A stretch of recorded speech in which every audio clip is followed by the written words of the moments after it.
Craig and Michelle and Ethan and I have been members here for 2+ years.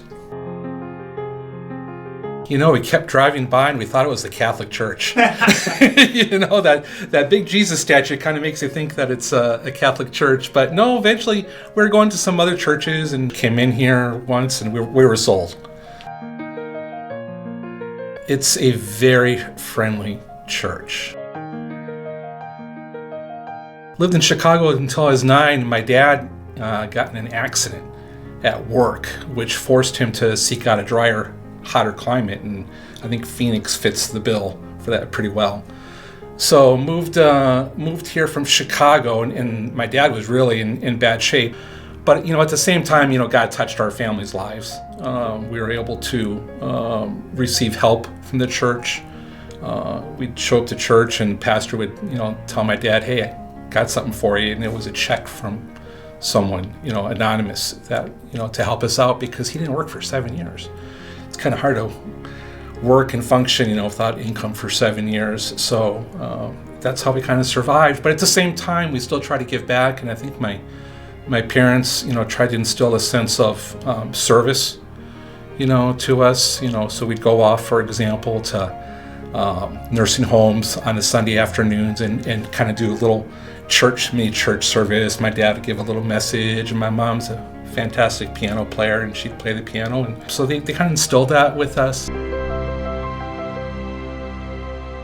You know, back in 2015, my oldest son Brandon was going to school up in University of North Texas up in Denton, Texas, and he was driving home back to college with his girlfriend Katrina, and there was an accident, and a couple hours later, we got a knock on the door from the policeman, wondering, you know, asking where Michelle was. I'm like, why are you asking for Michelle? Because there was an accident, and in the accident, both occupants of the vehicle, Brandon and his girlfriend, and the car that hit him, the truck that hit him, all perished. And there was a fire, and they couldn't recognize anyone. So they thought maybe because the car was registered in Michelle's name that maybe Michelle was in the vehicle, and it wasn't. So that's kind of a rock your world type of moment. You know, if you lose your parents, you're an orphan. If you lose a wife, you're a widower. If you lose a husband, you're a widow. What are you when you lose a kid? There's no saying for it.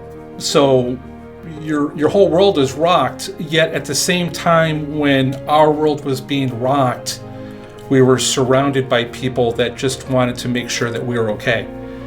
You know, there were people in the church that took care of us. There was life insurance policies that showed up that we didn't even know existed. There were people that just gave to us, that surrounded us with love.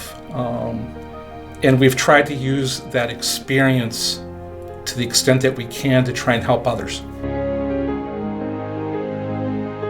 We talk about, and it's so easy to get hung up on the walls, you know, on the buildings, on the cool things that are going to happen on campus. And it's great, we need that.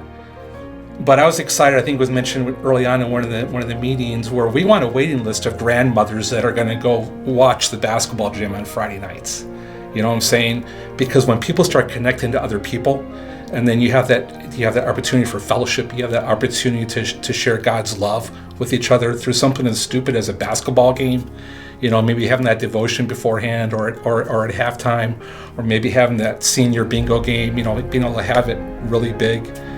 That's the cool stuff. That's the things that this church, I think, is equipped to do, because we got the people here to do it. And I think we're going to be able to get the buildings done that'll help to house it.